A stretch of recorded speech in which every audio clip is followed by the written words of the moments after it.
This is the AMYET V9-G60 Peak 1500W e-bike. Just looking at it, you can tell it's got that BMX meets cafe racer vibe, with chunky 20x4-inch fat tires, a long bench seat, and a frame that looks both sporty and solid. When I first unboxed this bike, I honestly wasn't sure what to expect. I'd seen plenty of similar styles before, but it's one thing to check out a product online, and another to have it sitting right in front of you, ready to ride. So, in this quick review, I want to share my honest thoughts based on what it's actually like to assemble, ride, and live with the V9-G60 as an everyday rider. I'll break down some key features in simple terms for anyone new to e-bikes. The motor stood out to me immediately. AMYET put a brushless 1000-watt motor on here that peaks at 1500 watts. Brushless means it's more efficient and should last longer with less maintenance. It definitely feels powerful. When you twist the throttle, by the way it's a half-twist throttle, pretty comfy, the bike really gets going. Hitting a top speed of around 28 miles per hour was easy for me, though the product page says 32 miles per hour. It's possible you might reach that on a slight downhill, or maybe if you're a lighter person than I am. Even with the speed and torque this thing puts out, I always felt in control. That's partly because of the fat tires. For anyone who hasn't ridden a fat tire e-bike yet, the extra width means more surface contact with the ground. It grips gravel, sand, and even snow better than a regular skinny tire. If you're wondering what that ride's like, imagine cruising smoothly over bumps, grass, or loose pavement with hardly any of those sudden wobbles or slips. That said, on pavement, the tires make a bit more road noise than a thinner tire would. Some people like that, some don't. For me, the stability is totally worth a bit of hum. Another key feature is the battery.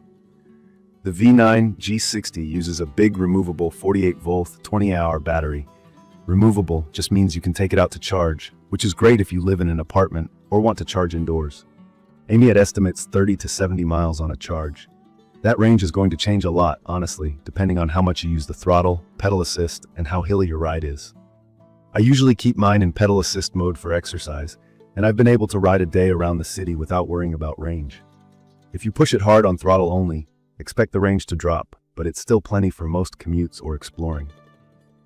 The bike comes with a dual suspension setup, which was a pleasant surprise at this price. That means you get shock absorption at both the front and rear wheels. For those new to e-bikes, it basically smooths out potholes and cracks, so bumps don't beat you up the same way they would on a regular bike. I took the V9-G60 through some rough parks and across cobblestone, and my back survived just fine. Plus, the seat is a long bench style. In my opinion, it's a bit on the firm side, especially on longer rides, but I didn't find it uncomfortable for short trips, say 20 to 30 minutes at a time. If you commute farther, you might eventually want to add a seat cover or pad. For stopping power, it's rocking mechanical disc brakes, which worked reliably in my testing, even coming down from higher speeds. I will say, hydraulic brakes would be a nice upgrade. They usually have smoother, more gradual stopping, but for everyday use and the price point, the mechanicals here felt safe and predictable. Even in a quick stop, the bike stayed stable, with no nasty surprises or skidding. Let's talk about the controls and features because AMYET did well here for new riders. The LCD display is huge and easy to read, with a simple battery indicator, a speedometer, and your total mileage right up front. No complicated settings. There are 3 pedal assist levels, which just means you can choose how much help the motor gives with your pedaling. Level 1 is a gentle boost. Level 3 feels like the bike's doing most of the work. You control everything from the handlebar, including headlights, turn signals, and a horn. If you're not familiar with e-bikes, it's basically like controlling a small electric moped, but you can still pedal manually whenever you want. There's a 7-speed Shimano gear system too. Pretty easy to shift and makes a big difference if you're tackling hills or just want to cruise at a steady pace. One thing that threw me was that there are 2 keys included, one for the bike's ignition and one for the battery. You need both if you plan to remove the battery after your ride, so don't lose them.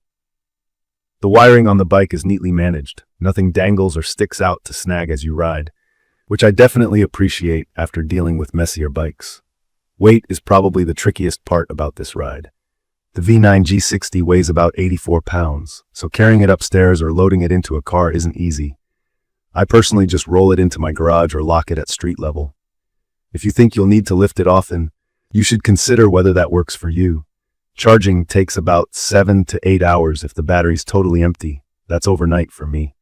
I usually just plug it in when I get home and it's always ready to go next time. There's even a USB port on the battery for charging your phone if you're stuck somewhere, which I think is a cool backup feature. From my experience, the overall build quality feels solid. I looked over the welds and frame paint, and everything was neat without any obvious flaws. The bike frame is made from steel alloy, so it has that extra heft compared to some lighter aluminum e-bikes. There were no rattles or weird noises during rides, and the mag-style wheels look tough and are super easy to clean compared to spoked wheels. Assembly was straightforward. Because it's 90% pre-assembled, I only had to attach the front wheel, fender, and a few other bits. I think anyone who's put together basic furniture or a regular bike will be fine with this setup. To sum things up, the AMYET V9-G60 is a strong contender if you want a fast, comfortable fat tire e-bike for city rides, parks, light trails, or dirt. I'd recommend this for riders who want enough power for hills or carrying groceries without fuss. If you want all the latest high-tech features or a lightweight design, this isn't it. For pure riding fun, especially if you're just getting into e-bikes or want something approachable but tough, I think it's perfect. In my opinion, what stands out most is the combination of a powerful motor, smooth dual suspension, and big battery. The little details, like turn signals and a reliable display, make it extra beginner-friendly. The only things that might give you pause are the weight and the slightly firm seat. Everything else, from the smooth acceleration to the sturdy feel on rough ground, really lived up to my expectations. In conclusion, the AMYET V9-G60 delivers way more than what I expected at its price. I enjoyed riding it and can see this becoming my go-to for weekend adventures or practical daily commutes. If you found this quick review helpful, make sure to subscribe to the channel for more honest e-bike reviews and leave a comment if you have any questions or want to share your experiences. Thank you for watching.